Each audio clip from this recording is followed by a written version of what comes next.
m'appelle Laurent Dabouineau, je suis co-responsable de cette licence Sciences de la vie et de la Terre à l'UCO à Guingamp.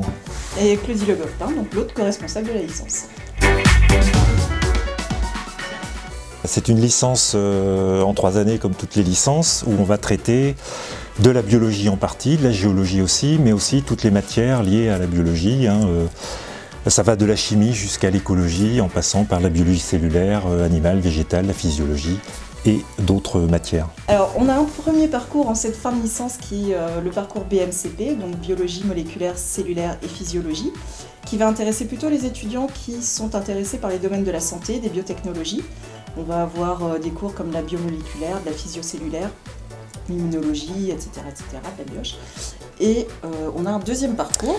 Oui, biologie des organismes, des populations et des écosystèmes, pour des étudiants intéressés par l'environnement, l'écologie, la nature, et avec des matières autour de la biologie des populations, de l'écotoxicologie, de la biologie animale et végétale, de la biologie marine, et plutôt vers des métiers autour de l'environnement, forcément, un bureau d'études, de recherche.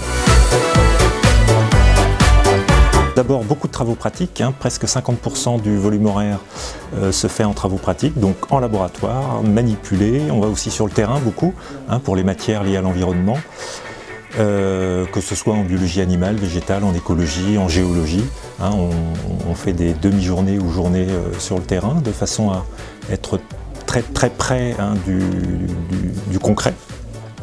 Et puis, un autre atout de la licence, ça pourrait être qu'à partir de la L2, en fait, on peut vraiment se diversifier. Donc on a parlé des 2 parcours déjà, mais les étudiants qui voudraient aller vers de la cosmétique, de l'agroalimentaire, la diététique, nutrition santé ou encore une licence pro qui tourne autour des algues peuvent le faire et se spécialiser à partir de la L2.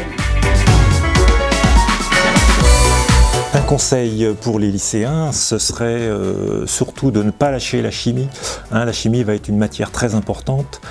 D'abord parce qu'il y a beaucoup d'heures de chimie en première année, et il y en a beaucoup moins après, mais surtout parce que ça permet de comprendre beaucoup de matières. Ces réactions chimiques qui se passent dans les cellules sont mieux compréhensibles si on a des bonnes bases en chimie.